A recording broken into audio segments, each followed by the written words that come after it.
One. Oh, figures. And and I deleted my script. Hey, everybody, it's your friend Adam. I had a great introduction lined up, and it seems like I closed the window, so now I actually have to wing it. So I'm here with Tripp. Tripp is a AI researcher for Amazon. He was a computer science student at Duke University. I'm also here with Esther O'Reilly, who is a writer for The Federalist and Quillette, and we're going to be talking a bit about the evidence, the intellectual pursuit of evidence for God, and also the current debate that's been going on about the definition of faith and the concept of faith. So that's basically what we're going to get into. And I will turn it over to Tripp to kind of give a little bit of the backstory of how this discussion came to be. Okay. Yeah, so the thing that I thought was interesting, a couple of videos where Adam has been discussing faith and evidence for God and that kind of stuff. I think that we're equivocating. We're using multiple definitions for what we mean by faith, and so I thought that would be an interesting discussion. And then secondarily, on one particular video, Adam was having with Sitch. I think you guys were talking about Adam. I think you said that you know a girl that thinks that she has mathematical proof for God's existence. And I think that you were referring to Esther whenever you made that statement. And so I wanted to talk a little bit about that and what constitutes evidence and proof and probability theory and that kind of stuff. And how do we make judgments on what was the most probable explanation for things? And so that was my motivation. We've gone back and forth on Twitter about this a little bit, but I thought it would be an interesting discussion between the three of us. Yeah, definitely. You guys have me beat in the math department, I think. I think Esther's working on a PhD in math. So it's an interesting discussion, and I had indeed made a comment on a live stream. I do a weekly Sunday live stream with PSA Sitch, and we talk about all kinds of things. Sometimes they go for hours and hours. So I don't want to be out there straw manning anybody's position. So that's one of my motivations for doing I don't think that you're, yeah, and I don't think that that's what you were trying to do. And actually, I think the live stream, I think I was listening to it in the car, and you guys were talking about something completely different, and you ended up on that, and it was kind of like a throwaway comment. It wasn't like the point of your live stream. But I thought it would be an interesting discussion, because I think that there's a lot to say there about Esther's position, which is my own, about evidence, and we can talk about Bayes' theorem. I know that Esther will really like that. So anyway, so like first I wanted to talk about faith, because that's one thing that I think that's in Paul Vanderklay's language, that's a word that fudges, right? That's a word that we use multiple different versions of. And so when we say faith in God, I guess Adam, as kind of the agnostic in the group, when you hear Christians or people of faith say I have faith in, what does that mean to you? Well, I think, and just to get at what some of the discrepancy is going on in the discussion on YouTube, I've seen a number of videos where they're talking about faith, and evidently the Christian side has a completely different definition of faith than the atheist or agnostic side. So I tend to be on the atheist side, thinking of faith as believing in something without evidence. But I know that the Christians think of it as trust, and I kind of see it as two sides of the same coin, because if you, even in some kind of empirical pursuit, you have to have some kind of trust that the evidence is correct. You have to have trust that the evidence that you're accumulating is reproducible. There is a level of trust that goes on in the idea of believing something with evidence. So I think do you understand how I see both sides of that? And a lot of times it seems like they're getting into semantic struggles that I don't necessarily think are necessary. What is your take on that? Yeah, Esther, I've talked enough. You haven't said anything. You want to go first? Yeah, so fair warning, my connection might think out here, so Hopefully I won't dramatically fall off the edge of a cliff here, but so yeah, I would agree that with Christians that you've heard, Adam, that faith is not defined as belief without evidence. It's a you could say a venture, you know, the same way that I have faith that a pilot is going to get me through the air, even if I haven't walked all around the plane and checked everything out and stuff. I trust that somebody smarter and more capable than me has figured that out already. Um, and I think I would also say, so belief in God is not a certainty. It's not like a mathematical certainty. And so there is an element of the unknown. And, you know, definitely God not being a perfectly tangible thing. We may not be like as immediately in contact with God as with our immediate physical surroundings. And so in that sense, it makes sense to say that one has faith in God maybe a little bit more than it would make sense to say one has faith in the material world, although there's interesting stuff that could be explored there as well. You know, especially with all the simulation theory and whatnot going on there. So, but anyway, that's my short version. Hopefully that came through. Tripp, do you have a take? Yeah, no, I think that mine is kind of similar to I think Madam's your interpretation of what you think Christians are saying when it comes to trust or the pilot kind of example that Esther gave. I think was really good, because that's not even how we use the term faith in our everyday life, right? I have faith in my wife, right? Or I believe my wife is faithful. So what does that mean? It doesn't mean that without evidence, I believe that she's, faithful or anything else like that. Like I have reasons for believing this, but that's not even how we use it outside of the religious context. So I almost think that the atheist community is almost using the term faith, like it's almost like a condescending way, and saying, well, it's belief without evidence, because that's not even how we use that term outside of the religious context. If we're not talking about God, we do not use it that way. And I feel like there's a reason that that community tends to want to see it that way, and I think that's because they're constraining the kind of evidence that they're willing to consider to a very narrow definition of what evidence is. And so I don't think it's entirely let's change the definition. It's not entirely that kind of sinister, but I do think that they're saying, well, you're not having the evidence that I would consider evidence, so therefore it's not that faith is belief without evidence. And I think that's probably what's going on, but I don't think that it's useful to use it that way, belief without evidence. That's not what Christians, yeah. Or Peter Boghossian said it was pretending to know things you don't know. That was his favorite version of that. Yeah. Well, it seems a little bit that they're straw manning your position simply because they're unconvinced by the evidence that you've presented. So they're saying that if I am unconvinced by this evidence, then it doesn't qualify as evidence. Therefore, you have no evidence. So I discovered this early on because I did a debate on the evidence for the resurrection, and I structured the question completely wrong. So immediately I was like, well, obviously there is evidence for the resurrection. I myself, as an atheist, don't believe that it's good evidence, but there's still evidence. I mean, it's obviously convincing to many people. So I think the question really should be something along the lines of, is there sufficient evidence?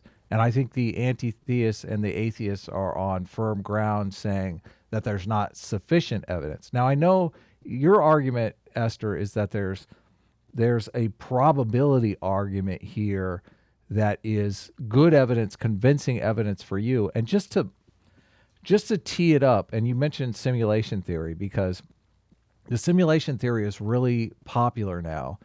And I understand the argument. Like, I've read Nick Bostrom's paper. I understand the probability argument that Nick Bostrom is making with simulation theory. And it's hard to argue that the probability of us living in a simulation is quite high. but I don't necessarily understand your argument for probability and why that argument is equally compelling, that the probability for the existence of God is equally as high. Okay, so let me explain a little bit how this works. So, in ability theory, we have a phrase garbage in, garbage out, or GIGO. And so um, it's not so much that the probability theory is the argument, it's that I probability theory or Bayes' theorem can be used to model an argument. I think the argument is good, and then I think it's modeled in a particularly helpful and compelling way using Bayes' theorem. But of course, Richard Carrier could come along and say, "Hey, look, I used Bayes' theorem to show that even existed." It's like, well, okay, Richard, garbage in, garbage out, and maybe similar for your friend, the simulation theorist. And so now, I can go into a little bit about the way that I think about this in Bayesian terms, um, but but it rests on empirical questions about the quality of the data and the quality of the evidence. And so, if that's bad, then no amount of fancy hand waving and equations is going to save you. So what is that evidence? Well, okay, so maybe narrow the. Okay, are we talking about theism? Are we talking about um, the Christian God? Are we talking about the resurrection of Jesus? Or I mean, like, this is a ginormous, uh, multivariate field. Well, let's get. I know you're a huge Jordan Peterson fan, as am I. So maybe we should get the definition. Maybe we Oh, should get the George. maybe we should get the definition of God out of the way first. Like what exactly are we talking about when we say God? Are What we kind of a talking? question is that? Well, if we're going to talk about the evidence for the existence of God, I think I myself as an atheist believe in the Jordan Peterson God. So but I don't think we're necessarily talking about the same God when we're talking to more normal theists. Like I have a friend of mine, Drew Welty, that moderates debates with me quite often, and like he believes in a interventionist God that created the universe. And, Hmm. he was responsible for the Big Bang. Drew is Hmm. very scientifically minded, as much as any of us are. So Hmm. I mean, we can debate over whether or not that is a true premise or not. But Hmm. the Jordan Drew at the same time also believes in the Jordan Peterson God, as do I, as I think do you. Tripp probably does as well, right? I mean, you're an evolutionist, as they say, Tripp, Depends. correct?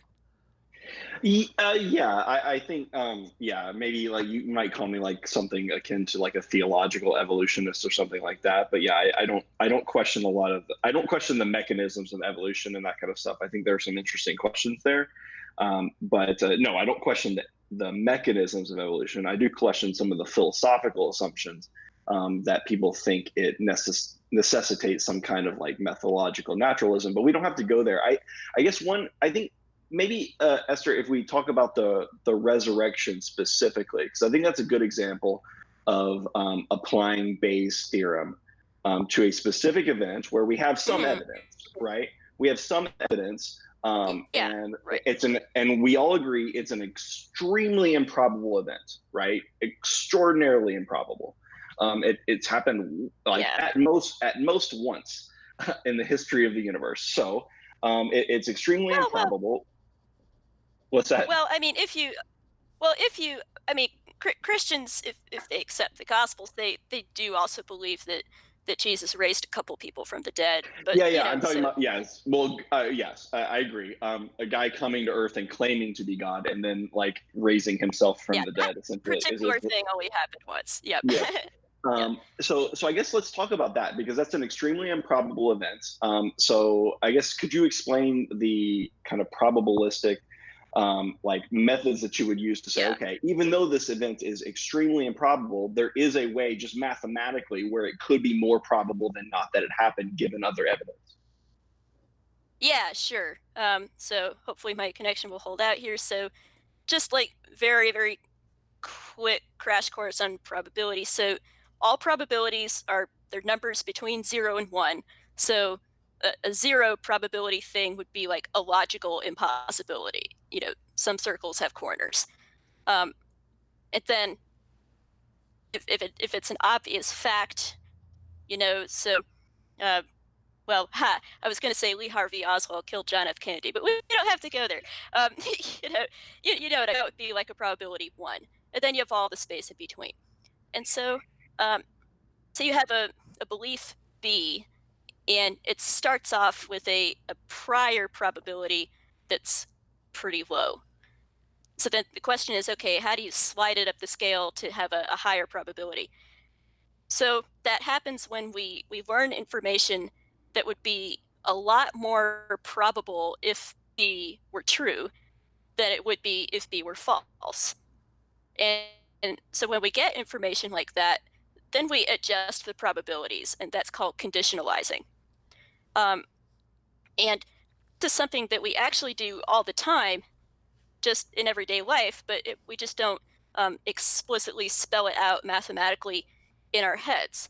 So, for example, if you were hiking in the woods and you walked into a cabin and you found like a fresh pitcher of lemonade on the table, you might have thought that the cabin was abandoned before, but now that you've found this, it's shot up to being really probable that the cabin is not abandoned. Um, and so, you don't have to have had some kind of prior idea that it would have been really likely that someone was going to make lemonade if he did live in the cabin. You just have to recognize that even if the probability that someone is there is low, it's definitely way greater than the probability that you'd find a fresh pitcher of lemonade if nobody was there. Um, so that's like a sort of quick introduction in general to how you model this sort of thing with Bayes' theorem. And so then when we come to the resurrection, there are, I think, a lot of different pieces of data where that happens, where I think the probability that we would see this stuff is a lot higher if Jesus actually rose from the dead than it would be if he didn't. So then we can say something about that ratio, the one over the other. And if that's top heavy, then even if you start with a low prior, that top heavy ratio, which we call a Bayes factor, we kind of think, can overcome a low prior. And that could be modeled and hammered out in a more rigorous way. But that's like the quick and dirty intro. Yeah. So an example of this would be like if you asked me on any given day, say I was at work and you came up to me and you said, "What's the chance that your wife went to Walmart today?" Well, it's probably not high for anyone really, but for me, I live in Seattle. Walmart's not really a thing, and we don't honestly, like probably if we did live somewhere else, Walmart really wouldn't be our bag. So anyway, so I would say like really low, 1 in a million, right? Maybe something like it would be low. I would just throw out a number. And that's actually what we do a lot with probabilities and making predictions and that kind of stuff, even like machine learning field. You start with something and you assign almost an arbitrary probability to start that you think's in the ballpark. And so I say 1 in a million.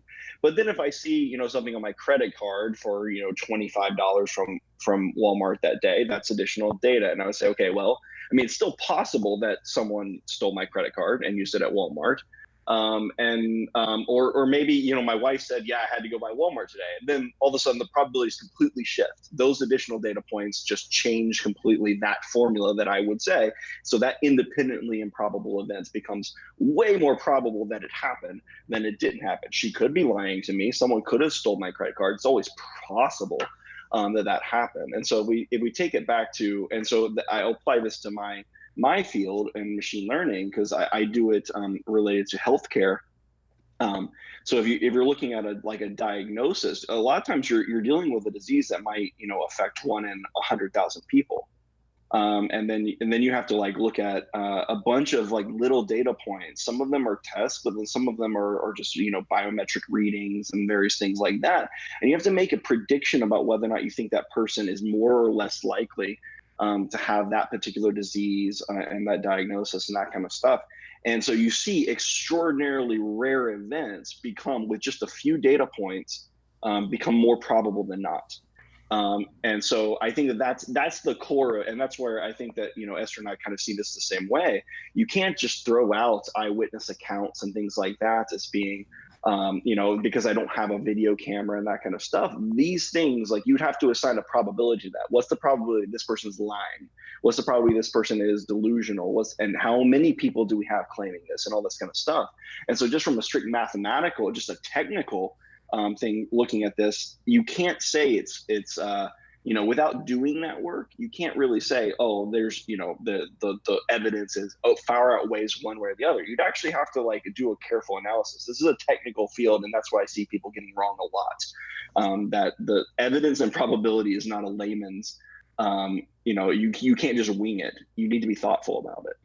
Tripp, I loved your Walmart example. If I can just, I have another quick similar example. So if I were to ask, what's the probability that I'm going to get an email from somebody in Czechoslovakia tomorrow? It's really low. But lo and behold, that morning, so-and-so with an unpronounceable Czechoslovakian name has emailed me asking for, asking about Jordan Peterson or something like that. Okay, so all of a sudden now it's obviously really probable that I've actually gotten an email from someone in Czechoslovakia. So that's exactly the same principle as your Walmart example. Yeah, exactly. I must do that, by the way. That was really good. No, feel free. So does that make sense, Adam? Yeah, go ahead. Well, improbable events happen. They do. They're just improbable, but they happen all the time. And given long spans of time, they happen quite frequently. It's funny to me that there is the Christian side often makes improbable arguments on evolution. Like they say the origin of life is so improbable that it couldn't have happened naturalistically, which is basically the same kind of argument you guys are making on the theist side about the resurrection. You're saying, the idea of it happening is very improbable, but it happened only once, and therefore in the span of time that probability becomes probable. The parallels. Just let me finish with the okay, sorry. the parallels with the simulation argument, I think are interesting here, because the simulation argument is really not based on any hard evidence other than the fact that we are growing closer and closer to creating lifelike simulations. Like we see it in video games. We have that evidence around us all the time.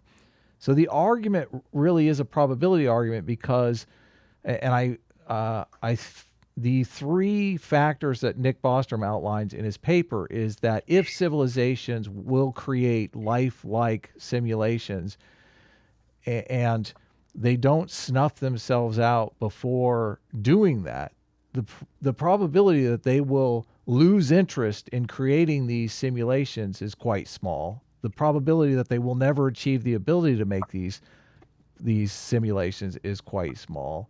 And if you believe the probability that they will not snuff themselves out before this ability, then the probability of these simulations being very numerous in the universe is quite high. So it's easy to jump to the conclusion that, well, if there's 10,000 or 10 million or 10 billion simulations for every base level reality, the chances of us living in one of those simulations is very high. Like, that is a logical argument that I can follow. I don't necessarily follow the argument on the resurrection because I don't necessarily know how are we getting that probability up. Like, what is raising that probability? Okay. Do you want to go, Tripp, or me? No, you can go. You're more internet famouser than I am, so go ahead. Well, we're really only interested in the arguments, Tripp. So I mean, it's no. Okay, Esther's more than capable. Yeah, go ahead. Okay, so couple of things.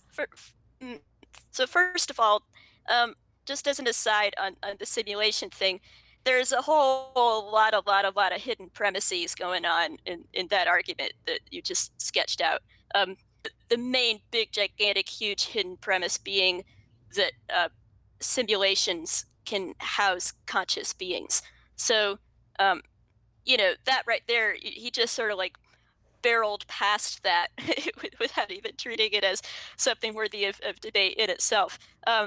So, I mean, like personally, from my point of view, I think that sort of kills the whole thing from square zero. But we don't have to go there because this is a debate about consciousness. I'm just curious on the consciousness thing though. We have simulations running right now. Like people are playing Grand Theft Auto online. Are you saying that there's no conscious beings inside those games? Because I would say that the Yes. actual players are conscious. I mean, they're real human beings. Right. Human beings are conscious. Computer games aren't. Right. So there's a distinction between the non-player characters that are going on and the actual people that are in there playing. Yeah, but I mean, there's a subject predicate problem there. Like, so you would attribute the predicate consciousness to the subject, the person playing the game. You wouldn't attribute to the game. They are consciousness consciousness to the game, though. But they are consciousness inside a simulation. That's all I'm saying. They're acting they're acting within the game, right. and that's good insofar as Bostrom needs us to be able to produce kind of like NPCs that are conscious. Yeah, exactly. For his theory to work, and he is assuming that for sure. If you grant him that premise, it's a strong argument. I think if you don't grant him that premise or make him argue for it, then I think it's a completely different discussion. To Esther's point, sure. If you assume that, then the argument is pretty sound, just from a probability standpoint. But you'd have to assign probabilities to it, and so to your point, I don't know how to assign probabilities to some of these things regarding the resurrection. If I'm understanding you right, you're like, hey, like I have no idea really. How to assign them, or is your point is I don't know how to make something extraordinarily improbable more probable with some of this evidence?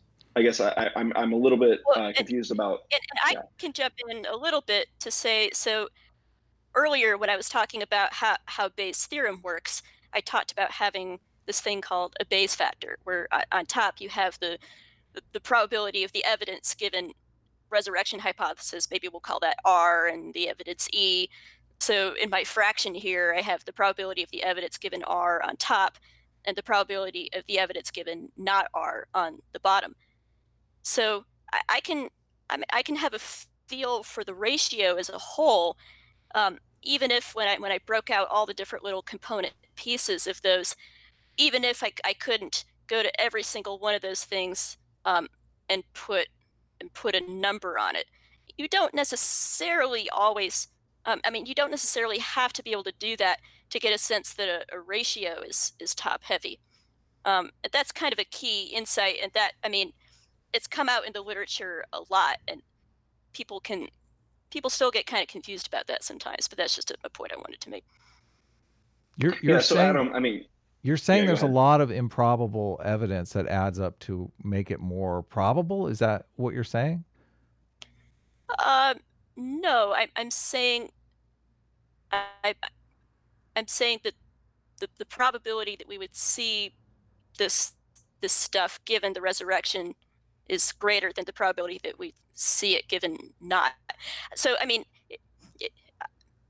maybe Tripp can flesh out. I think the answer to Adam's question is yes, that you have some improbable evidence. It would be like prima facie improbable. But just in general, the probability that I have someone come up to me and claims that they saw a dead person rise from the dead is improbable, right? Yes, and so right. and I would have to assign a bunch of probabilities, even a lot of other ones. So what's the probability of them lying when they claim this? What's the problem of them being delusional or on drugs or whatever it is on this? And so we'd have to actually do the probability for each of these things and say, okay, given how improbable that specific piece of evidence is that this person is claiming it, and claiming it truthfully versus not truthfully, that would have to feed back into our how probable is the resurrection. And then we have to do that for all the evidence. What if there are multiple people? Now all of a sudden, Adam, you have two different people that didn't really know each other coming up to you and saying, hey, I saw a dead guy rise from the dead. Okay, now, things are getting a little bit weird. You might not necessarily just dismiss that, Your audio cut out, Tripp. I don't know if you can hear me. Oh, yeah, there sorry. you go. You're back now? on. Okay. Yeah. So yeah, if if a second person comes up to you and says, I saw that same guy rise from the dead, then all of a sudden they say, and we hung out and we ate fish with him and we spent like a few weeks talking to him and we went walking on the beach and and you get like maybe 12 different guys or 11 different guys coming up and saying this and yelling it on the street corners and stuff, then this is graduated to very extremely weird. Right. And it's not like it's impossible that all of these people are lying or all of them are delusional. It's not impossible, but you would have to assign a probability to it. I don't think that they're delusional or lying. I just think that they're naturalistic. I think there are naturalistic explanations that I think we are capable as human beings of deceiving ourselves relatively easily. I think what we know about psychology makes it improbable that we can be that we can have definitives by the evidence that we have in front of us, that we can make definitive proclamations based on what evidence we have. I think that the evidence is not very good. But obviously you guys understand that I'm pro-Christian. I just see it a lot like Jordan Peterson, where it's a metaphorical truth and not necessarily a literal truth. And I'm comfortable with that.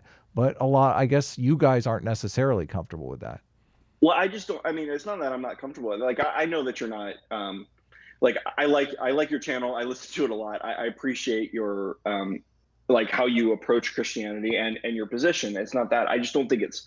I just think that I guess I don't know what you mean by definitive. When you say that, I don't think that there's a definitive proof. It seems to me that we're looking for a type of evidence that cannot be had, and so it's almost like we're defining up front that we can't make a prediction here. The skeptics are, sorry to interrupt, but the skeptics are looking for a type of evidence that you can never present. And it's one of the reasons why I engage in this discussion, because I feel like the skeptics are setting the theists up for failure, because they're asking what kind of evidence do you think that is? That you don't think we can They want materialist explanations. They want evidence that's materialistic, that can be traced, that can be studied. They want a time machine that travels back and video records the passion story. That's what they want. That's the only thing that they're going to accept, and it's something that you aren't in a position to present. Yeah, and I don't know that you ever will be. Any historical thing. Yeah. No, but the other I have as much skepticism of other historical facts. And I mean, I dived into this a bit after my debate on this topic.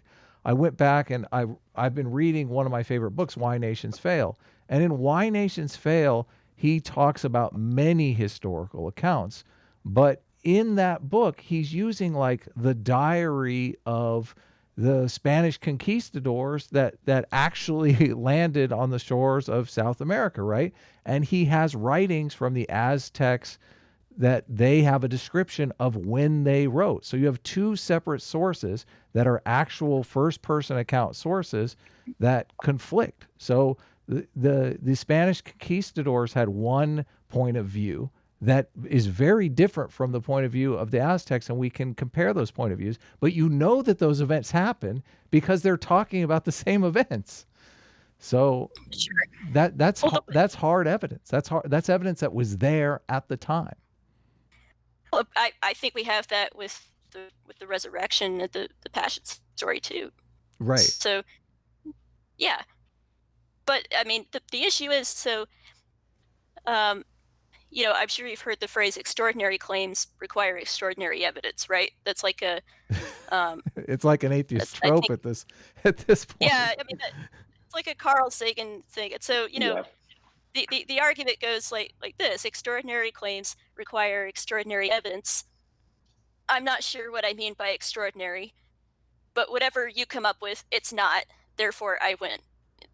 So it's a little like what you were saying earlier, Adam. That they demand evidence. You give them evidence. They go, no, that's not good enough. You don't have any evidence. I win. So um, that's what's going on here. But I mean, yeah, I do in fact think that we have. I mean, materialistic isn't really the word that I would use, but I think we have very credible, authentic documentation. We have a lot of pieces of data that make for a really high top-heavy base factor, and I think that if you actually step back and look at the totality of the evidence, it's just going to be a naturalist or materialist bias that, or some other thing that keeps you from accepting it. Is that Yeah, fair though? I guess I don't understand, Adam. Like, what about the early Christian accounts? Don't you find at least as credible as the Spanish conquistadors' kind of diary of what they were doing? Like, we have letters from Paul making all of these claims to contemporaries and people who saw Jesus, and they're dated early. These aren't letters that came in, in 200 and 300 AD and that kind of stuff that we don't know where they came from. Like, these are ones that are credibly dated to the first century. And so I guess I don't. What in your mind is different about those versus the conquistadors? Well, first of all, we're talking about a much different time period. Like we also have writings from like thousands of years before Jesus ever lived. So we have credible evidence from the pharaohs of Egypt, for instance. So, but every time I'm presented with some evidence, there seems to it's not really ironclad corroborated evidence from multiple sources. So, and I've taken religious studies in college, and religious studies like really opened my eyes as far as like what kind of evidence we have. So, why are you I'm laughing, sorry. Esther? Did you take Um, any nothing, religious studies nothing. as Go well? on.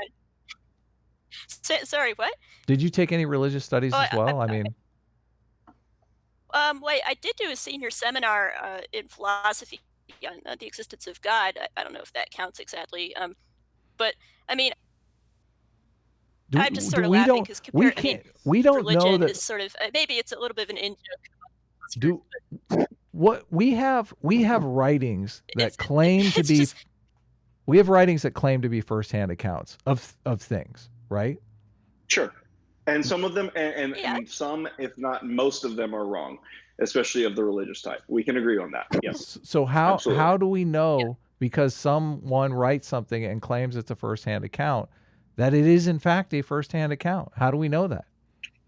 Well, No, there are lots of different methods that you can use, and I mean, so if we think about let's narrow it in particular to miracle claims. Okay, so there are a number of questions that you can ask. You could say, is this miracle claim, would it favor a ruling class? For example, would it work really great as propaganda?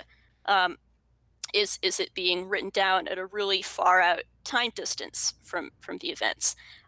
Is it a frivolous kind of a thing? Is it so there's all kinds of things that we can put as a filter. Um, and a big gotcha the atheists will kind of throw out there to Christians is, well, you just accept the Christian miracles because that's your favorite religion. Um, and so I just believe in a few miracles less than you do, sort of like Docket saying, I just believe in one God, fewer. And so, but I would actually go, yeah, I'll apply this kind of a filter that I'm starting to build here. I'll apply that to anything.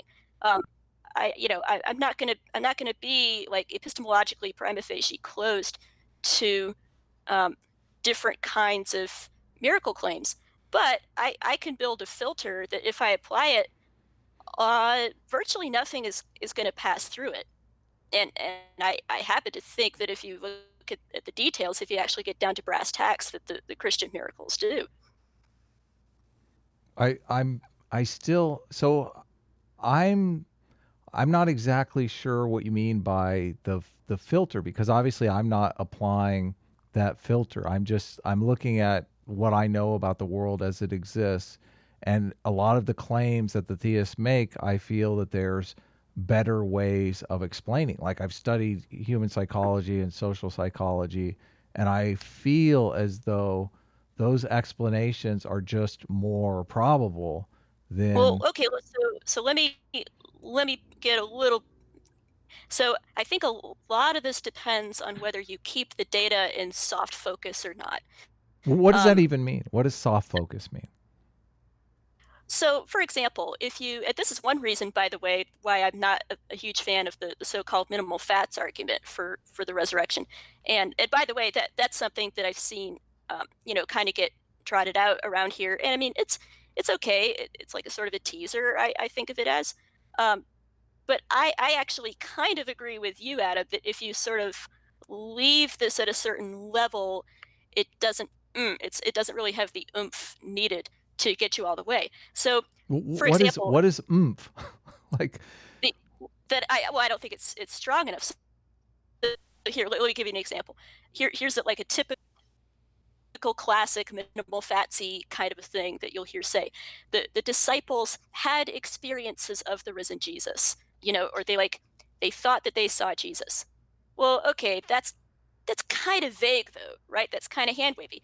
Like, that could theoretically apply to something that could be a dream or a grief hallucination, or um, that sort of thing. Or it could apply to them thinking they saw Jesus at a distance. Hey, there's Jesus.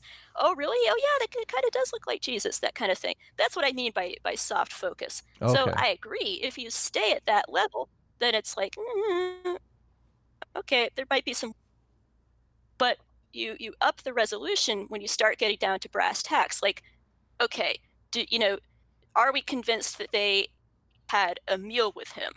Are we convinced that they had long, extended conversations with him? Are we convinced that they had like multi-sensory experiences as opposed to just, oh, they thought they experienced Jesus, waves hands, fizzles out, trails off? So that's what I mean. Hopefully that's helpful. What is the evidence for the firsthand accounts that we possess? Do we possess firsthand accounts? I think we do. Yes. What is the evidence? Okay, this is what the anti-theist and the atheist, this is their idea of the firsthand accounts. Like, they say it's just as probable that these were fictitious stories written along the way that somehow became conceptualized as true. So we have this written document that we don't really know if it's fact or fiction. And over time, it's become conceptualized as fact, but really it's just fiction. Like, what evidence do you have to combat that claim? So, actually, I have a little file here. Well, Pull this out. Yeah, you This is just opened the can of worms, Adam. Sorry. well, this is what you guys need. Seriously, if you guys I have the completely agree. evidence, this is agree. what they want. okay. Present So it. here's a little bit for you. So here, let me give you the short summary of the kind of stuff that I'm about to get into. Mhm. I think the authors of the Gospels and the Book of Acts too, by the way, I think Mhm. that book kind of gets left out of these discussions, but that's actually a really, really important source in all this. We I think, don't know. Do we know those authors' names? Do we know the date they were born and the date that they died? so I I don't. That's a good question. I don't know if we have like exact birth and death. I think we might for John. I think we might have at least a pretty good idea. I mean, he was exiled to the island of Patmos by the emperor around year 90 or Do so. we know So, this because it's incorporated in the story, or because we've corroborated it by an external source? so I mean, we know I'd the have planet that Luke Skywalker was born on as well. We know that. It's yeah, a yeah, yeah. fact. So let me just start to flesh this out. So here's what I'm going to say. I think that the authors of these books get a lot of hard things right. So the question that we're asking here is, these documents give the appearance of being written by people who were like really up close place and time that they claim to be talking about. Because if they seem to be really up close to the facts, then that hurts the sort of Eohippus model of the Gospels. It hurts the sort of gradual accretion legend theory, right? Because it looks uncomfortably close up to this time and place. You've done this So does before, that, Esther. This is kind of like forcing me to read the minds of the author, which I believe is a physical impossibility. We don't know. These people lived thousands of years ago, and you're asking me to read their minds. I can't do that. no, I don't think I'm making that. Aren't you saying that That they request. had a? Aren't you saying that they're like- you're implying what their motivation is, and you're saying that if that motivation is incorrect, it makes their story more plausible, or if that motivation is different, it changes how we should look at that story. Isn't that basically the argument that you're making?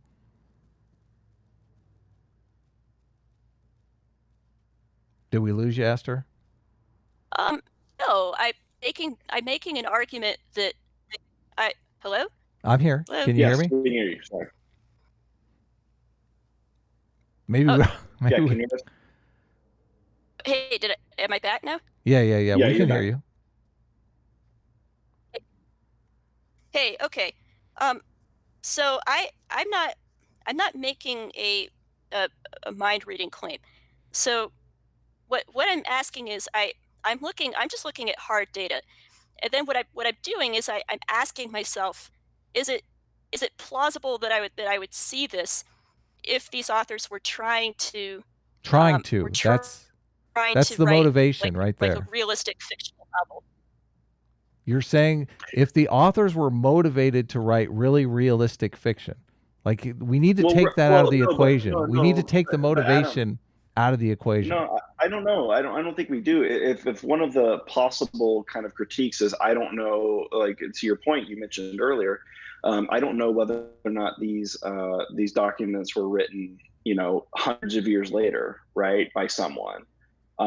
Then the motivation, and you'd ask like, well, why would you write a kind of what seems to be a firsthand account of what happened with Jesus hundreds of years later? And you can come up with reasons for that. You don't have to be a mind reader, though, to say like, okay, if someone was writing 200 years later, and they were trying to write a what seems like a first person account. Yeah, not only that, would they be able to? See, part of my argument is that I don't think that you could, at 200 years or however many hundreds of years out, which I mean, like we know they weren't anyway. But what I'm saying is that I think you literally would screw up so many times if you tried to write something with the level of detail that we have, if you weren't up close to it. So if you weren't, unless you were extremely vague, which these accounts are not. Yes, okay, and so by just contrast, to so simplify here's the what I'm argument, you're saying that the argument that I'm laying out, that these are fictional stories, that argument is not good because it would be impossible for someone to write a fictional story that was accurate to the setting of the time. Unless they were right smack up close to What it themselves. if they were a historian? Would a historian be able to do this? There's no such thing as internet. And here's another factor you have to throw in here: 70 AD. What happens at 70 AD? The temple gets destroyed. Drip. I was gonna see if Adam knew it. All right. Okay. The Romans destroyed Jerusalem. Okay. Mm-hmm. So try to picture being a historian after that, trying to piece together this, like, for example, insanely complicated political situations. So I mean, like from 6 BC to 44 AD, 50-year period, you had 5 different governing configurations for Palestine. First, you have one kingdom, then you have a revolving door of ethnarchs and tetrarchs, then it's a Roman province, then it's one kingdom again, then you have procurators. So this is it's a minefield. And if you look at the book of Luke and the book of Acts, this guy doesn't put a single foot wrong when he's detailing these different political configurations. And I would say it's not just they're that. tiny details. Yeah. Yeah. And I would say, like, to add on to that, is there are details that we didn't even know exactly like where this town was and that kind of stuff until we dug it up fairly recently in some cases. So it's not even as if, so the idea of a 3rd century, historian in North Africa being able to do this, or wherever that might have been, it is pretty far-fetched to me, because they're getting some details right that we didn't even know were right until the last, 75 years, when we started doing more archaeology around the area. Yeah, so for example, in the book of John, it mentions this thing called the Pool of Bethesda. We found the Pool of Bethesda. We just dug it up. It was a pretty recent archaeological discovery, actually. You've also got details about currency. So what was the value of a denarius at the time? What was the value of a didrachma or a stater? Again, these are not the kind of things that some historian way centuries out in a different area of the world is just going to be able to pull out of his hat and nail it, so that's you're saying, and here's an exercise. I want to like, most of the idea here is that I really want to understand your argument. It seems to me that you're making the argument that nobody has the ability to create a fictional story around a time period that's thousands of years ago or hundreds of years ago, any other time period than they actually lived in, without living in that period. No, because they would get the details wrong.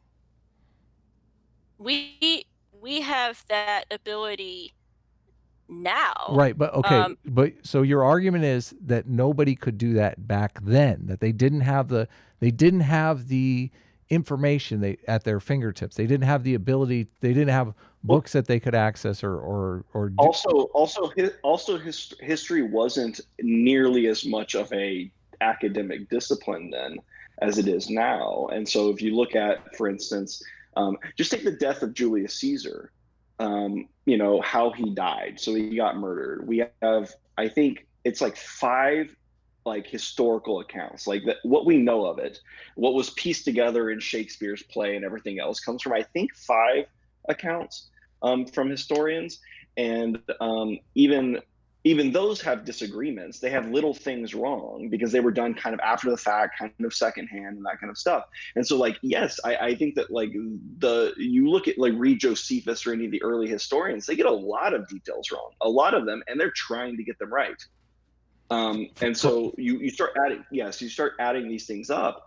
It starts to become, and now it becomes less like it reads less like, oh, some guy made this up 200 years ago versus, oh, some guy, like in the case of Luke, some guy talked to someone who was actually there. That's how it reads, in light of the evidence that we've been discovering for the last 100 years even.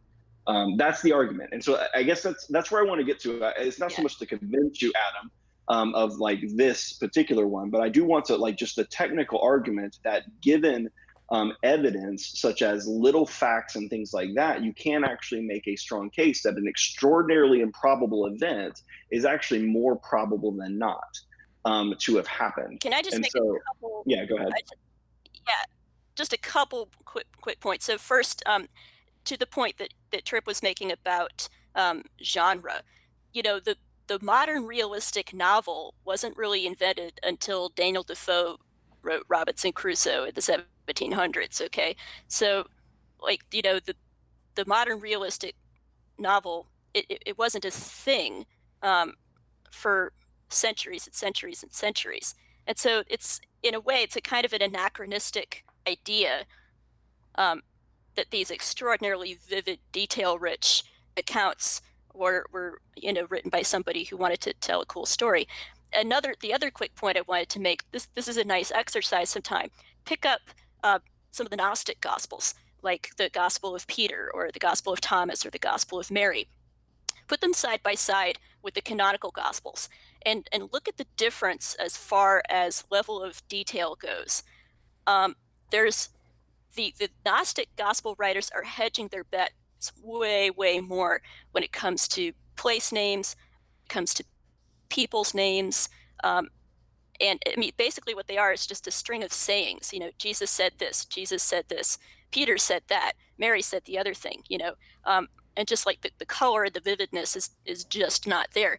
And the reason why I would contend is that they were written way later, and the authors knew that they would screw up if they tried to venture out.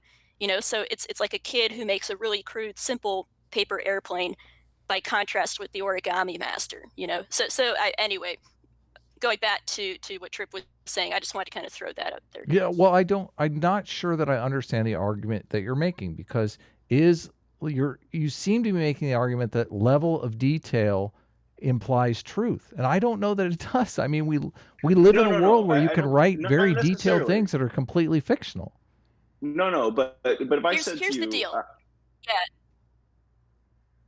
But if I said to you, Adam, if I told you a story, and I was really vague about it, I did kind of like the psychic thing. I was like, I went here, and I went to London and I saw Big Ben, and then I came back. You'd be like, yeah, you could be making that up, right?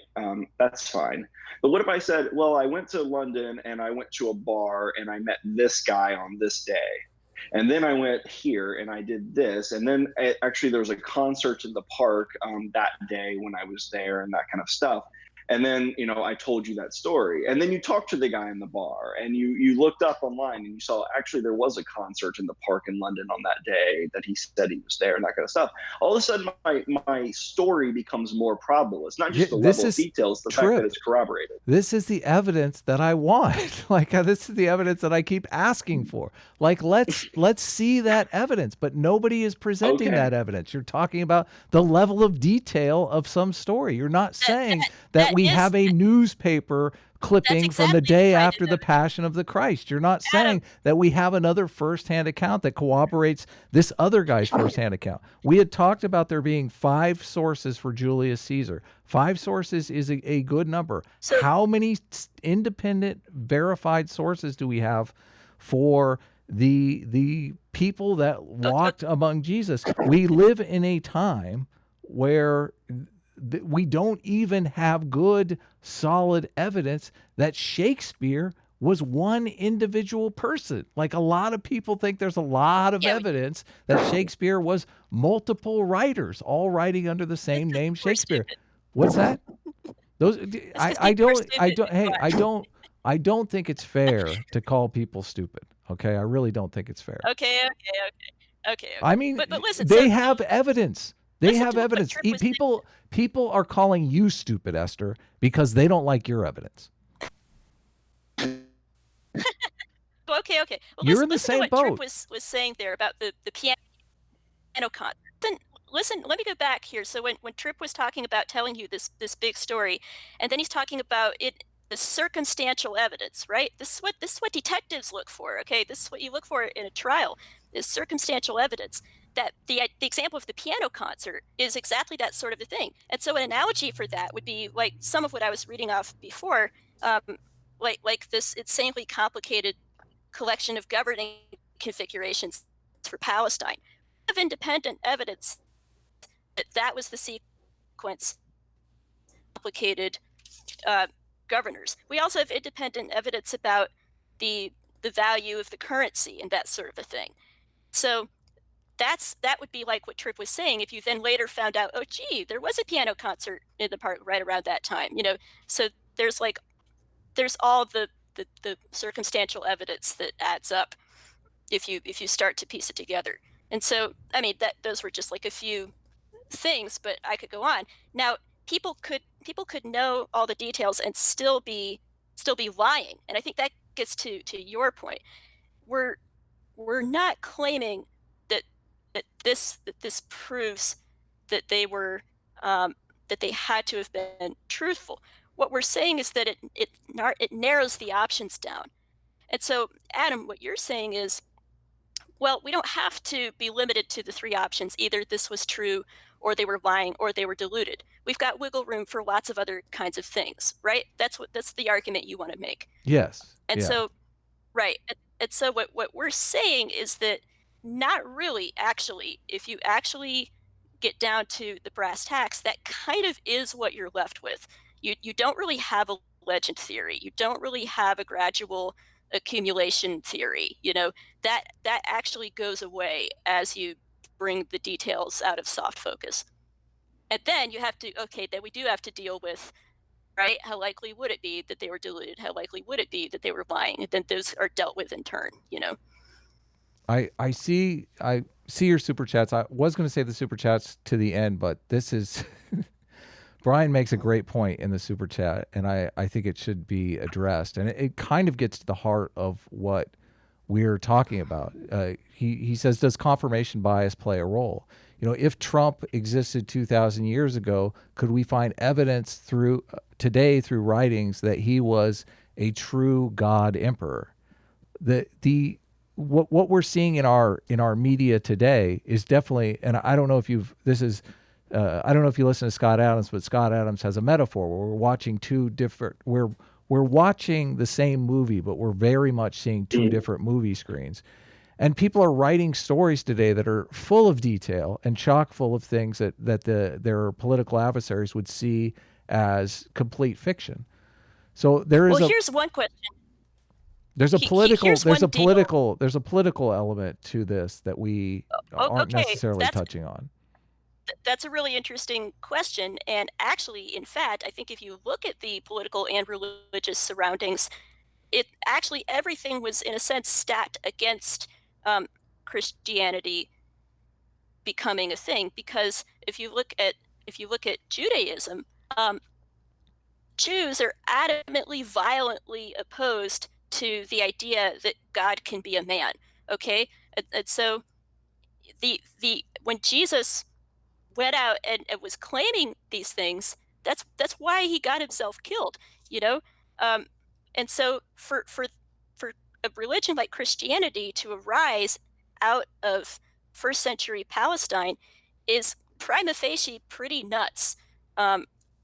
Pretty insane for that to have taken hold and gotten traction and been stubbornly defended by a bunch of Jews, because that's nowhere in Judaism. It came kind of out of the blue.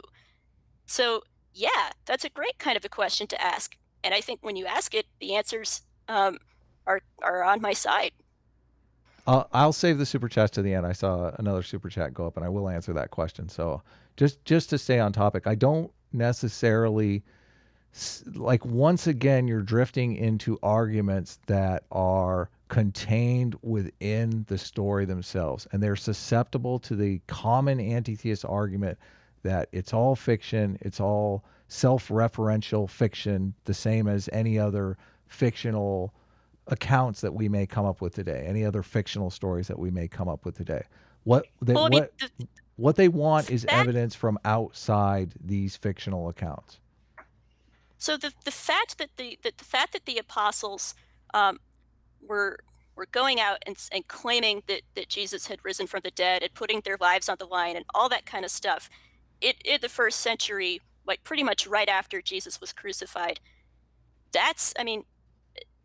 everyone who with a reputation to lose acknowledges that. Where the crux of the conflict lies is when you get down, you ask, okay, exactly how detailed were their claims really? And then you have an interesting discussion about that. And then I think that I can bring arguments that using the kinds of normal techniques that we would apply to any historical document. And I'm not giving preference to the Bible because it's my holy book. But I think when we use those kinds of techniques, I think there is good reason to think that the accounts were detailed to the degree that they couldn't have been lying or deluded. But in general, this is where I think the minimal facts approach is kind of useful to give you sort of a first approximation of what the skeptical historians are even going to begrudgingly be willing to admit. Yeah, I mean, we have accounts of like Roman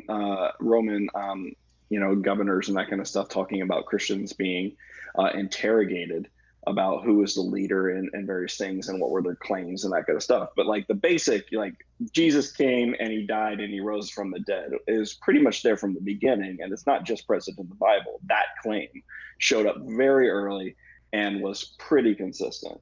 I don't deny that there are Christians. Constantine changed his entire nation to a Christian nation. That's not what we're talking about. Well, that's not what we're talking about. I know you're talking about the specifics of the resurrection, the specifics of the Passion story. No, that's not what I meant. I think what Tripp is referring to is people like Tacitus or Josephus. So like Josephus writes down, yeah, these people claimed that Jesus died and rose again. I don't know. I mean, like, not saying I believe it. I'm just saying this is what people were saying. I think it's pretty clear that Josephus did not believe it. Yeah, exactly. Right. He didn't, but he's just saying, okay, this is what people are saying. Then we have a third party. So how is that evidence that it's actually true? No, but like the claim is like, what were they claiming at the time? And so like if we have these like what like purports to be firsthand accounts, and we have Luke saying, hey, I went and talked to eyewitnesses, and we have Paul in his letter saying, hey, I'm writing to you in Corinth, and some of the people that saw Jesus alive after his death are still with us, and some of them have died, but some of them are still with us. And we have all of these things, and then we have these extraneous like kind of third parties saying, yeah, the Christians are saying these things. Then it starts to become like, it's not just like a couple 100 years later, like they, we don't know what they were saying, but these things showed up, these documents and that kind of stuff. That's just not the case in this particular situation. Like to me, this is far better evidence than what the conquistadors said that they saw in South America. For instance, this is more than just a diary. This is a bunch of details that are weird that you've gotten right, that we didn't know were even true until fairly recently. It's a weird number of people claiming it. It's a weird number of extra sources claiming even at the time that they were claiming all of these things then. And so then all of a sudden, what are we to do? Like, you can still make the case that this is not true. You can still say, I don't believe it. But I think that's the important thing that the kind of anti-theists like, oh, it's like it's just dismissive. They're not even engaging with the argument, I feel like. And that's what I thought was interesting. And that's why I wanted to have this chat, Adam, was because I I wanted you to understand it just because you have these kind of conversations a lot. And the claim is, from someone like Esther and I, that listen, there's a really detailed set of accounts that get a strange number of things right if it weren't actually collected from people who actually saw it. So that's the eyewitness. I went to London and then I talked to I went to the concert on this date and that kind of stuff. There's a weird number of those things. And so any explanation, if you're not gonna be kind of on this side of the argument, it needs to faithfully engage with that. And I don't see it a lot. And so that's why I want to have the conversation. It's just that when we talk about evidence, like, you're right. We cannot produce a videotape or anything else like that. And there was no hope of that. I don't have a time machine. I wish I did. But but we do have a weird number of things that need to be explained. And there's a lot of hand waving on the fact that we can't explain them. There's no real good explanation for all of them, except I think which is what I believe is that this is weird but true.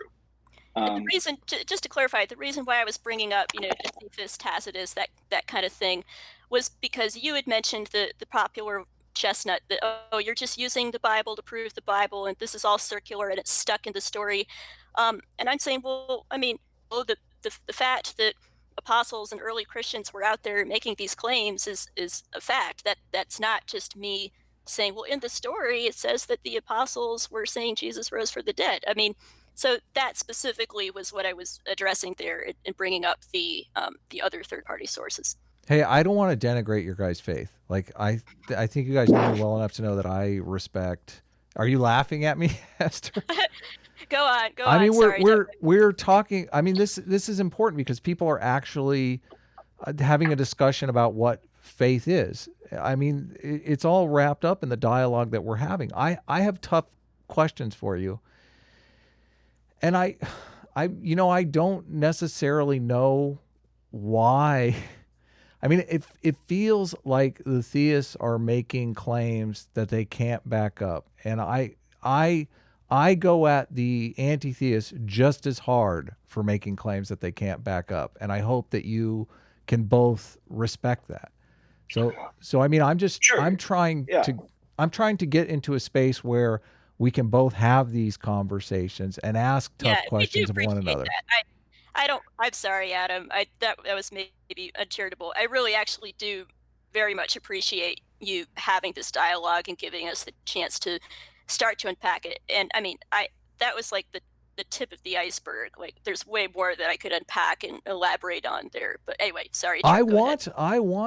want you to elaborate. I want you guys to put your best argument forward. I want the atheists to put their best argument forward. So I see both sides straw manning each other, and I don't want to be party to that. I don't want to be straw manning you guys. No, I know that, Adam, and that's why I actually suggested to have this conversation and maybe some future ones where we can talk about some of these specific claims, because we can bring up the text itself and we can unpack the historical evidence and that kind of stuff. It's a lot to do, obviously, in a 1 hour.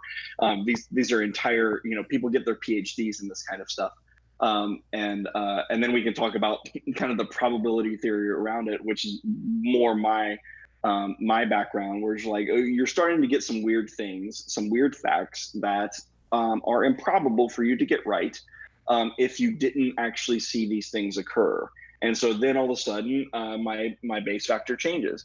And so then I feel like it becomes more probable than not that this happens. I think that's the best argument. And I know that you're trying to do it justice. And I wouldn't be sitting down to have this conversation, Adam, if I didn't feel that way. So I want you to know that. Like, I like your channel, and I know that you actually want to have a discussion about this, and you want it to be a fair one. So I appreciate it. Your example of your friend that went to London, that you bring the evidence in, that's all basically circumstantial evidence, but it adds up. I don't understand, like, if you have that evidence in the historical record, why you can't lay it out? Why you can't lay it out as easily as you did the hypothetical about the person that went to London? Well, I mean, I think that you can, and I think that some of the things that Esther mentioned earlier, it would be very strange for you to be able to reconstruct, for instance, the exchange rate between a Roman coin and a Palestinian one.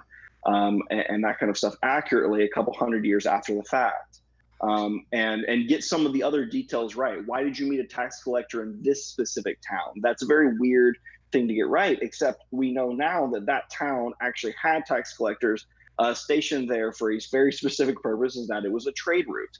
And so these are things that will be very strange. And so, like, it's not the same thing as me looking up the date of a concert on the internet, but we don't have the internet. So we have to reconstruct it as best we can 2,000 years later. And so I think that we can do that. And it would be, I would love to have more conversations with you, Adam, and we could just bring specific examples. Yeah, totally. Where we could actually just like look at some of those weird coincidences that you see that would be very, very hard to explain by anything other than someone who actually was there or talked to someone who was there. And so then we can go through those. And I would love to have a recurring thing where we bring you every couple of weeks, we can bring you a new weird fact from the Gospels, and then you can destroy us, Adam, with facts and evidence. You're including, though, and I think this hurts your argument, you're including things that are obviously incorrect. So when you're trying to find a confluence of evidence here, and you're including in that body of evidence things that are obviously incorrect, and I think that hurts your argument. So what would be obviously incorrect? I don't understand. Well, you made an argument just a second ago that because hundreds of people believe it, that it's more obviously true. Now, how do you feel about the current debate about there being infinite number of genders? We have something No, today not that as hundreds of I people would. believe that is not Right? necessarily true. No. But that's I would say that's a different kind of claim. But then B, I'm not saying it's obviously true. We have to assign probabilities. Okay. And those probabilities have to be based on other evidence. So in the Can case of hundreds like of people can hundreds of people be wrong? Can thousands of people be correct. wrong? Yes, they can be. And we have to assign a probability based on all the available evidence to it, is my point. And so, Okay. like things like gender, it's not just opinion, it's biology and science and a lot of other things that have to come into this. In terms of eyewitness events, a murder, for instance, that might be all we have is eyewitness accounts. Correct. And so, like then, like if 100 people tell me this happened, I kind of got to go with the 100 people. That doesn't mean it definitely happened. To Esther's point at the beginning, when we're talking about Bayes' theorem, like, the probability one for anything that's not like a mathematical truth is like it's not within the realm of history or science. You never get to one. You never get to 100% probable. Except in a very few set of cases. And especially in terms of historical events, you wouldn't say that Julius Caesar getting murdered was 100% what happened. You would not say that William Shakespeare being the author, like a one-person author of all those things, you wouldn't say 100% that's true. But you would have to assign a probability to it. And so that's the thing. So we'd have to look at the evidence. And so I'm saying, yes, look at the evidence. Let's look at the actual history. Let's look at the text. Let's look at, what do we know about that period and what was being claimed and what are extra biblical sources and that kind of stuff. We could do all that. And I think it would be an interesting conversation. So I'm agreeing with you, Adam. Like, let's look at the actual evidence. I think that that's what a lot of people don't know about that they should. Another claim that Esther had made is, she's making a claim that it's more believable because people wouldn't die for something that wasn't true. Now, I don't know about you guys, but do you believe in a world where people haven't died for things that are untrue? Because it seems to me a lot of people have died for things that are untrue. Oh, okay. Let me. That's not what I would say. Let me sharpen that up here. So, yes, people die for things they believe that aren't true all the time. 100% agree with you there. Okay. But the question is, what's the nature of the claim that they're dying for? So, Muslim terrorists will die for the idea that they're going to be glorified martyrs and receive 70 virgins in heaven and all that stuff, right? Obviously not true. But they've accepted a religious framework that gives them that belief. But none of those guys are dying after claiming to have physically encountered a particular person in a particular way after that person had died. None of them are like staking their lives on claiming to have witnessed something. That's like an incredibly detailed, specific sort of a claim.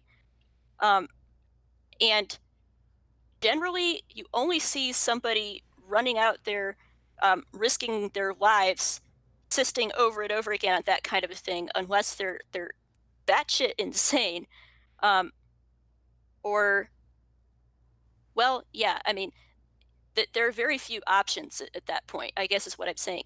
And so, to your point earlier, well, can't hundreds of people be wrong about something?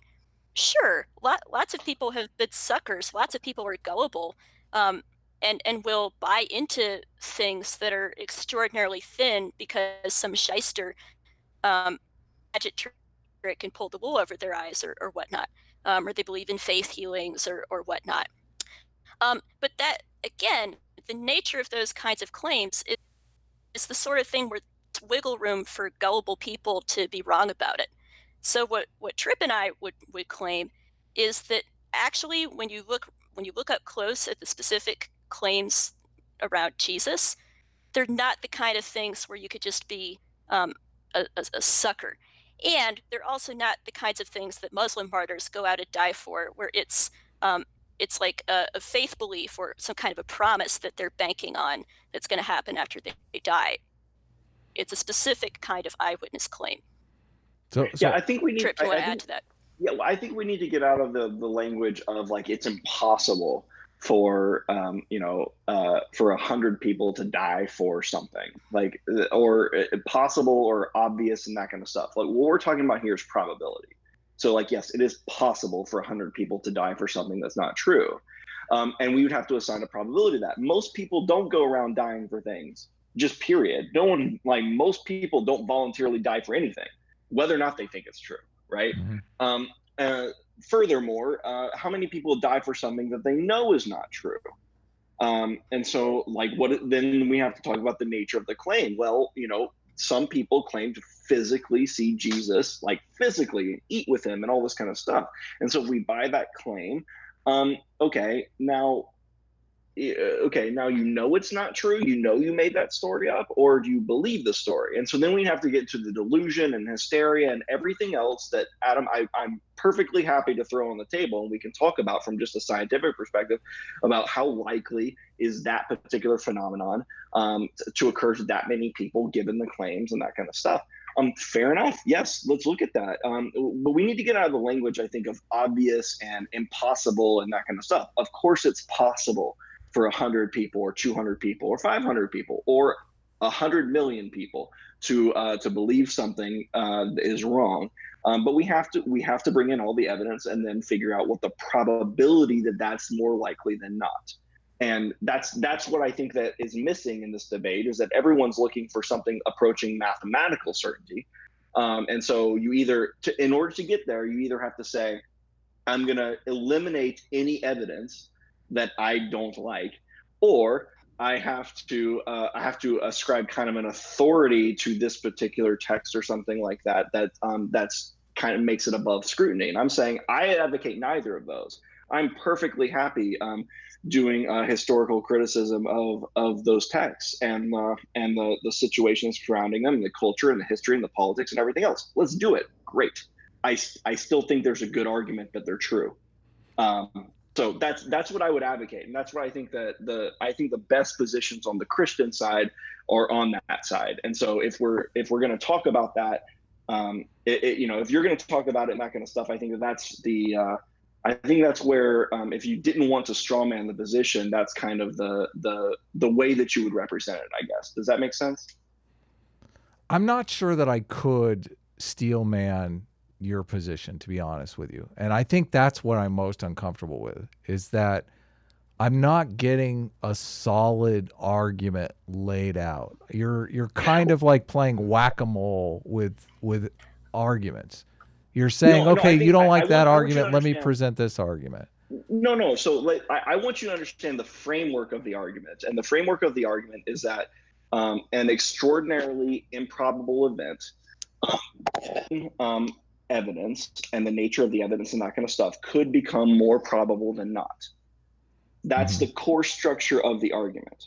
And so in order to have that, in order to end up anywhere where you understand like why we think that this is more probable or less probable, we would have to look at the individual claims and the evidence itself. We can't just I can't give you like there's a million data points here. But my argument is you're not presenting those million data points, and whenever you do present them, I'm seeing problems with 50% of them. Well, I think that we would need to.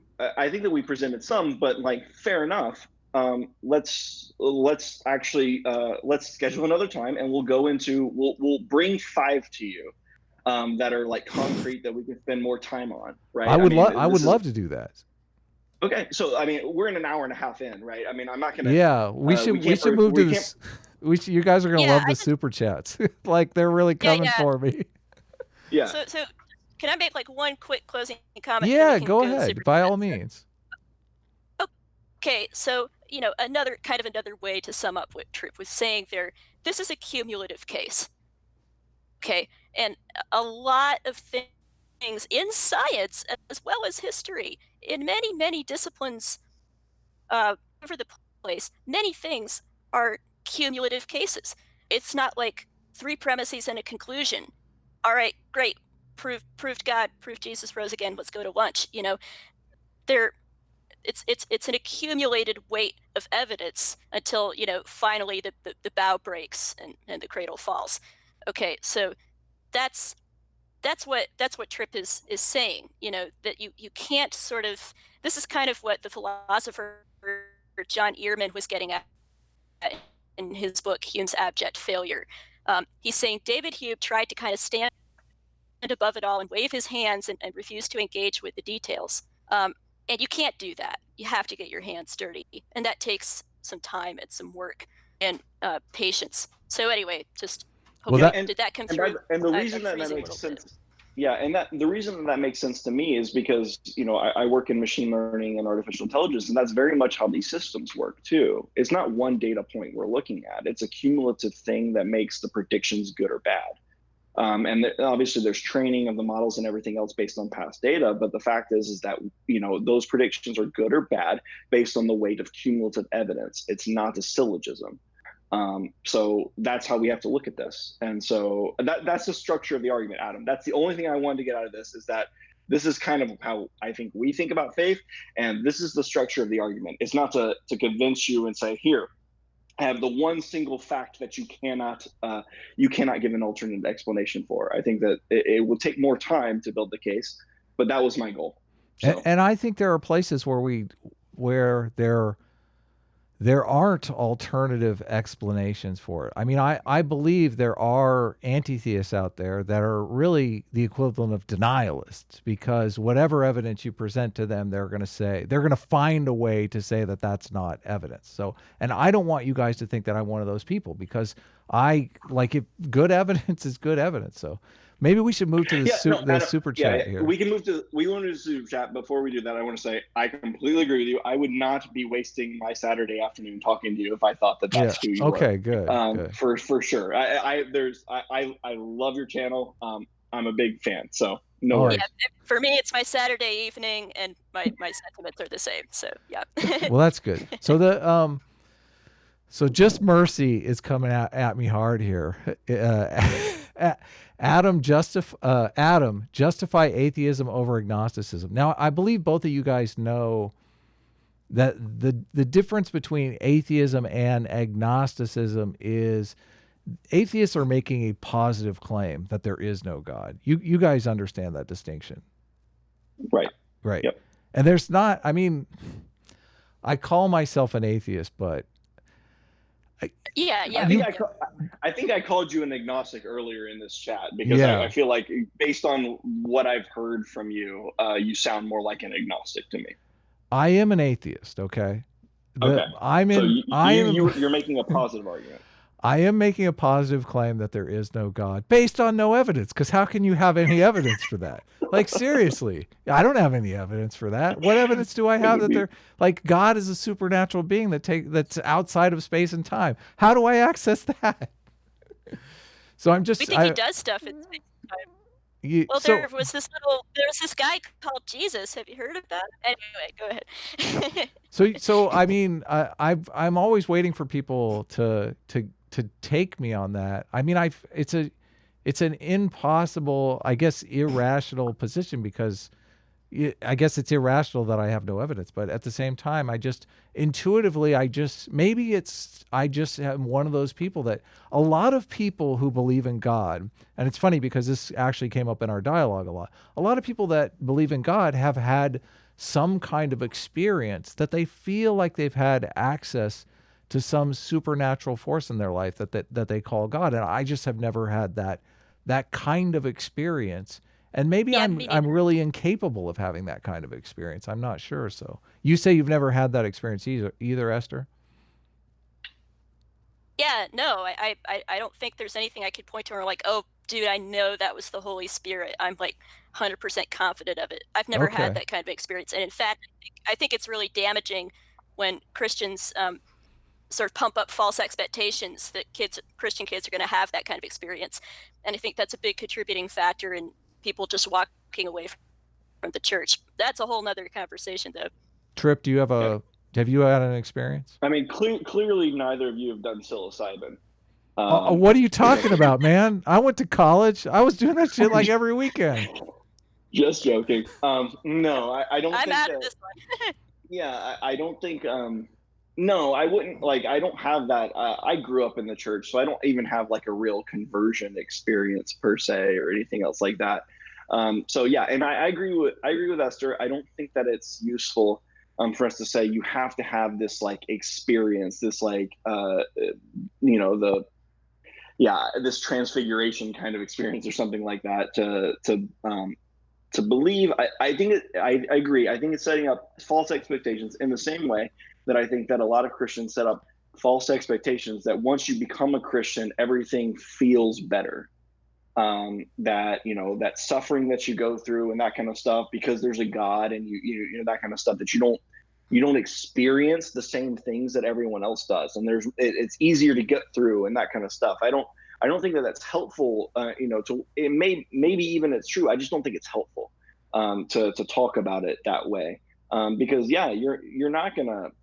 Jesus is not gonna be appearing in a vision for you most likely, and you're not gonna go through that. So I don't think that that's or something. In yeah, that case, maybe I don't know. maybe God knows I'm not. So yeah, so I don't think that that's useful. I don't think that, but I guess that's my question. I guess the question to you, Adam, on the original super chat is, why do you call yourself an atheist then without evidence when, I mean, you're demanding a lot of evidence for God's existence, but you're making a positive claim and you're saying, but I'm doing it without evidence. Why?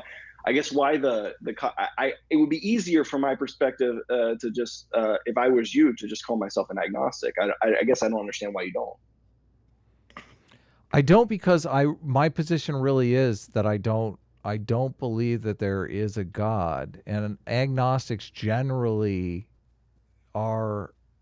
they don't really have a position on that. So I mean, even though I really believe there is no God. So I mean, that seems like a more truthful position for me, I guess. Okay, so you see agnostic as kind of like the 50-50, and if you're on the other side of the 50-50, then you're like, I'm an atheist. Yes, correct. But Okay. I do respect the definition, and I think it's also, I mean, man, I am just a sucker for irony. As a screenwriter for so many years, man, irony is like the caviar for the mind. So it seems so ironic that my position is completely without evidence, but I believe it as vigorously as you guys believe yours. So I think I have less evidence than you guys have.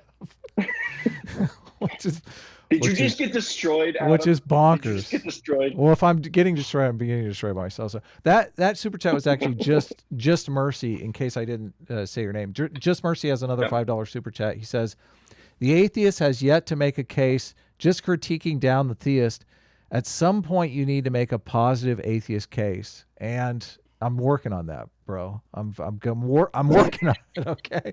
No, wait, but I don't understand. How could you? To your, I mean, you said, like, what evidence could I possibly have? Yeah, what evidence could I have? Like, it right? seems perfectly symmetrical in the fact that I believe the theists have no real evidence for God. That's one of the reasons why I don't believe in God. But at the same time, that means I don't have any evidence for the non-existence of God, right? I mean, if we're being honest here. Then you should be an agnostic. I don't know. Yeah. No, I appreciate your honesty, Adam. That's a fascinating. I don't think I've ever met an atheist that it's admitted that they don't have evidence for it. What would be evidence? I mean, really, I completely agree. I completely agree. Like the lack of they always want to put the burden of proof on the theist and I believe positive claims, like the burden of proof is on you if you're making a positive claim. But as atheists are making a positive claim, they're saying there is no God. That is a positive claim. I don't know what evidence can you present for that. I mean, I guess there is the evidence that we've never uncovered evidence for that, but it's a black swan argument. I mean, we've never uncovered we never uncovered evidence for a black swan either until we did, and then all of a sudden, Yeah. Or, It's not good evidence. you That's know, not good evidence. universal background radiation. We didn't uncover evidence Sure, for yeah. that until we did. Like, yeah, exactly. The Earth was flat That's not an until argument. oops, it wasn't. Like, Yeah. so maybe I mean the best evidence for God, actually, for me as a materialist, as an ethical naturalist, like someone who believes in the material way of explaining things, is simulation theory. And simulation theory terrifies me. I do not believe we are living in a simulation. I think simulation theory has the same kind of problems a belief in God has. And but the idea that it could be true absolutely terrifies me, because Why is it we terrifying? we don't know the intention of the creator, let's call them, because we don't know that they're benevolent. Like, we could be some science experiment, like some experiment in pain we could be living in. That's funny. really Like, weird. yeah. Yeah. Go ahead, Well, Esther. I was gonna say it's funny. It's funny that your simulation theory is freaking you out. But I mean, I would have thought consciousness might freak you out like a tiny little bit. I don't know. Well, Like, we could have a discussion about Donald Hoffman. I'm super into Donald Hoffman. I just read his book. I think, like, he's very much he's an atheist. Like, he's on my side in this, but his ideas are completely fascinating. So I have Did one you more. Did you go down and talk to Don Hoffman? I thought haven't. that you. I've contemplated. I've totally contemplated, because he's close to me. He's in Irvine, not super close, but he's close enough that I could go talk to him. So I might do it, because that would be. He's like, the guy is such a contrarian that a lot of people don't know what to make of him. And that podcast was really popular on. Everyone should check out. He's on the channel, I think, is Skeptic. It's Michael Shermer's channel. Michael Shermer did a talk with guys, Donald Hoffman. He has a new book out. I couldn't put that book down, man. I only listen to audiobooks, but I listened to it in a day. And it's one of those books that as soon as you finish it, like, you start listening to it again, because you're like, this is just crazy. So I have one more super chat, and I don't want to go over, like, we're already like an hour and a half, so we should wrap it up here. So S.J. Thomason says, for $5, Adam, what is your best explanation for the minimal facts? Why did the apostles risk death over decades to preach? Man, that's a deep one. We might have to go. Is that why you're laughing, Esther? Because that's like the first part. such a huge question. No, I just got cut off and missed the first part of her question. Can you repeat it? What is the best explanation for the minimal facts? Why did the apostles risk death for decades to preach? I think the best explanation is people are willing to die for untrue beliefs all the time. I think that's what gives us a survival and reproductive advantage. People embed themselves into tribal units, and I mean, that's what we do. That's so much a part of our human psychology. So, but they generally think. Would you agree that they generally think that those beliefs are true? Yeah, Antifa members are willing to die today for the idea that there are infinite genders. I agree. It's not like, I still think it's improbable. Like, most people don't do it, but it's not like, super improbable that someone, risked their life for a belief. What makes it super improbable is people risk their life for a belief that they believe to not be true. Obviously they have to believe for it to be true, but people take to untrue beliefs rather easily, myself included, as we've discussed just recently here. So that the question you have to ask is how likely is it that they would risk their lives for the belief that they had physically walked and talked and spent a bunch of time with this guy who rose from the dead, actually believing that was true? How likely is it that would happen and it not be true? That's the question. And I think much more likely than not. You obviously think the other way. That is the topic of our next discussion, I think, Adam. Yeah, this has been really great. Esther, do you want to plug anything? I know you're writing for the Federalist and probably more recently for Quillette. Your article in Quillette was great. Everyone should look it up. Do you have anything else you want to promote? Yeah, thanks. So yeah, I do have now some words at Quillette at the Federalist, and I've got a blog at Patheos called Young Fogey. We're I write like different stuff. Some of that is kind of more aimed at a Christian audience, so it might bore some people. But I write about a lot of different stuff. So that's like mainly where I write, and then I've got a Twitter that I occasionally update. So yeah, that's basically me. I put a link to your Twitter in the description, so you guys can follow her there. If you want me to add anything else to the description, just send it to me, Esther, and I'm happy to do it. Tripp, do you want to promote anything? I mean, we've been following each other on Twitter forever. I'm glad that I actually got to meet you face to face. So yeah, no, this was really fun. No, I don't have really anything to plug. My day job is like orthogonal to these kind of discussions. This is just a hobby of mine. I just like it. So. Tell me the hack at Amazon so I can get like a constant 50% discount on anything I order. I know that you've got God mode on Amazon, and I want it right now. You know what's funny is that even me as an employee, I get 10% off everything that I buy up to $1,000 worth of merchandise. So I get $100 off per year. Wow. That's it. Oh, really? So per year? Per year. I do not have, so the $1,000 is once I've spent more than $1,000, I stop getting the discount. So I certainly don't have anything that would be super useful to anyone else.